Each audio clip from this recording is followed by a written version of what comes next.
بسم اللہ الرحمن الرحیم۔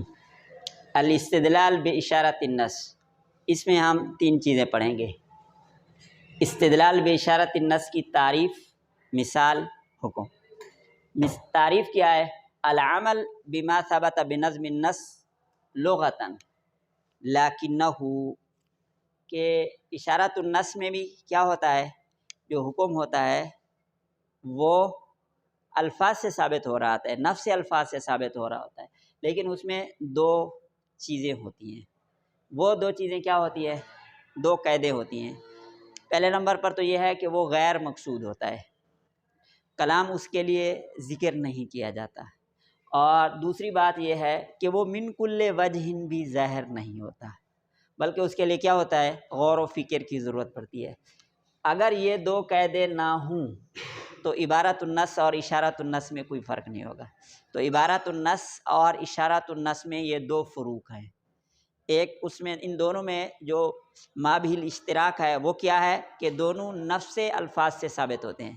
مابہ الامتیاز کیا ہے؟ دو مابہ الامتیاز ہیں کہ جو ظاہر ہے وہ عبارۃ النص ہوتا ہے، من کل وجہ ظاہر معنی عبارۃ النص ہوتا ہے، اور اشارۃ النص من کل وجہ ظاہر، من وجہ ظاہر، من وجہ پوشیدہ، تعامل کی ضرورت پڑتی ہے۔ دوسرے نمبر پر یہ ہے کہ وہ جو عبارۃ النص ہوتا ہے وہ ماسی کل کلام الاجلی، مقصود بالنظم ہوتا ہے، جبکہ اشارۃ النص یہ مقصود بالنظم نہیں ہوتا۔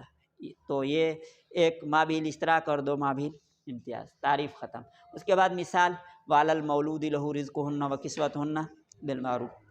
عبارۃ النص تو یہ ہے کہ نفقہ باپ کے ذمہ ہے، اور اشارۃ النص یہ ہے کہ المولود لہ، اس کا مطلب یہ ہے کہ بچے کا نسب باپ سے جڑے گا، ماں سے، مثال ہوگی۔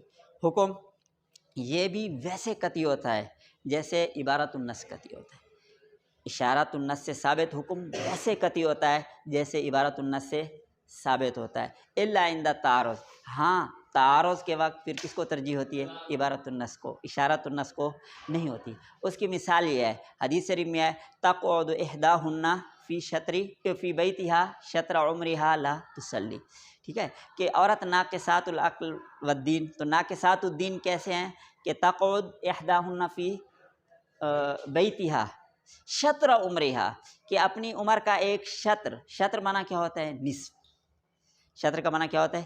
نصف۔ اس کے عبارت سے تو یہ معلوم ہوتا ہے نا کہ عورت کا دین ناقص ہوتا ہے، اور اشارت سے معلوم ہوتا ہے کہ اس کا جو حیض ہے وہ کتنا ہے؟ اکثر مدت 15 دن ہے، کیونکہ شطر کا معنی ہوتا ہے آدھا، تو مہینے کا آدھا کیا ہو گیا؟ 15 دن۔ تو اشارۃ النص سے معلوم ہو رہا ہے کہ عورت کا جو اکثر مدت ہے حیض کی وہ کتنی ہے؟ 15 دن۔ لیکن ہمارے پاس ایک حدیث کی عبارۃ النص سے یہ ثابت ہو رہا ہے کہ وہ 15 دن نہیں، کیا ہیں؟ 10 دن ہے۔ اقل الحیض ثلاثہ واکثرہ 10، تو اس حدیث کی عبارت سے معلوم ہو رہا ہے کہ کیا کتنے ہیں؟ 10۔ تو اب ہم ان 10 کو ان 15 پر کیا دیں گے؟ ترجیح دیں گے۔ تو قطعی النص تو عبارۃ النص بھی ہوتا ہے، اشارۃ النص بھی ہوتا ہے، لیکن جب تعارض ہو جائے تو پھر کس کو ترجیح ہوگی؟ عبارۃ النص کو، کیونکہ وہ اس سے زیادہ قوی ہوتا ہے۔ اچھا، اس کے بعد آخری بات کہ عبارۃ النص جو ہے وہ جس طرح تعمیم تخصیص کو قبول کرتا ہے، اشارۃ النص بھی تعمیم تخصیص کو قبول کرتا ہے۔ کیوں؟ اس لیے ان کا تعلق الفاظ کے ساتھ ہوتا ہے، اس میں تعمیم بھی ہوتی ہے، تخصیص بھی ہوتی ہے، دونوں چیزیں ہوتی ہیں۔ اب اس کی مثال آپ دیکھ سکتے ہیں کہ قرآن مجید میں ہے، وعلی المولود لہ رزقہن وکسوتہن بالمعروف۔ تو مولود لہ میں کیا ہے؟ عموم ہے کہ بچہ کس کا ہے؟ من کل وجہ، باپ کا ہے۔ جیسے انت و ولدک، انت و مالک لابیک، تو اس سے المولود لہ میں لام تملیک گویا کہ ہے کہ بچہ کس کی ملک ہوتا ہے؟ باپ کی۔ تو مطلب یہ ہوا کہ سب کچھ کس کا ہو گیا؟ باپ کا ہو گیا، ٹھیک ہے۔ اس حدیث کے اشارہ سے معلوم ہوا سب کچھ کس کا ہے؟ بچہ ماں اپنے سب کچھ کی کس کا ہے؟ باپ کا ہے۔ لیکن ایک دوسری جو روایت ہے اور جو دوسرا مسئلہ ہے وہ یہ ہے کہ اگر باپ اپنے بیٹے کی جاریہ سے وطی کر لے تو پھر کیا ہوتا ہے؟ اس کو قیمت دینی پڑتی ہے، اس کی قیمت دینی پڑتی ہے، مطلب ہے اس کے لیے جائز نہیں، اس کے لیے جائز نہیں۔ اپنی لونڈی کے ساتھ تو جائز ہے، تو اس کے عموم سے معلوم ہو رہا تھا کہ سب کچھ اس کا ہے، اس کے لیے جائز ہے، لیکن اس روایت سے اور اس مسئلے سے معلوم ہوا کہ یہ اس سے کیا ہے مختص ہے، تو گویا کہ اشارت کے عموم سے اس مسئلے کا کیا ہو گیا استثناء ہو گیا اور کیا ہو گئی تخصیص ہو گئی۔ تو عبارت النص کی طرح اشارت النص یہ بھی تخصیص کو قبول کرتا ہے۔